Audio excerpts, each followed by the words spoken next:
تو لال قلعے سے لالو کھیت اور مرزا غالب بند روڈ پر تو آج بھی میرے ذہن پہ ایسے نقش ہے کہ اس جیسا میجک میں نے کبھی اسٹیج پہ آج بھی نہیں دیکھا. اس زمانے میں جس طرح سے قبرستان سے ٹرانزیشن ہوتی ہے اسٹیج پہ ہی, اور قبر پھٹتی ہے اور مرزا غالب برآمد ہوتے ہیں اور وہ شعر پڑھتے ہوئے, اور میر تقی میر سے مکالمہ ہوتا ہے ان کا, وہ ایک ایسا منظر ہے جو بلائے نہیں بھولتا.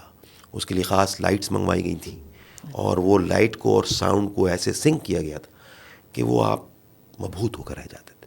کون سے سن ہوگا یہ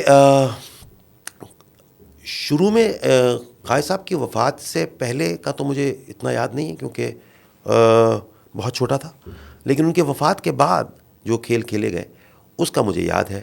تو میرے خیال ہے 77 ایسی ٹیکنالوجی ایسی تو نہیں تھی لیکن یہ کہ اس کے لیے باہر سے لائٹیں منگوائی گئی. اور جو اداکار تھے ان میں سے بہت سارے چلے گئے, بلکہ تقریباً سارے. صرف ایک منور سعید صاحب حیات, اللہ ان کو زندگی دے, سلامت رکھے. اور ہم نے ان کا کام دیکھا, ان سے بہت کچھ سیکھا. اداکاری, اٹھنے بیٹھنے کا طریقہ, سلیقہ, خواجہ صاحب کی ہدایت کاری, کس طرح ہدایت کاری کے فرائض انجام دیتے تھے, کیسے وہ تمام اداکار ان کے کہنے پر چلتے تھے, ذرا سا ادھر ادھر ہو جاتے تھے تو بڑی ڈانٹ پڑتی تھی ان. اور وہ سب, اس میں محمود علی صاحب تھے, قاضی واجد صاحب, اتنے خوبصورت لوگ, سبحانی بھائی یونس تھے, شیخ علی احمد صاحب تھے,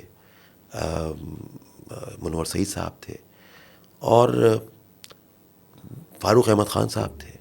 یعنی بے شمار لوگ تھے جن کو اب بھی یاد کرتے ہیں تو ہمیں لگتا ہے کہ کیسے کیسے گور نایاب جو ہے انسٹیٹیوشنز تھے وہ سب کے سب. بالکل.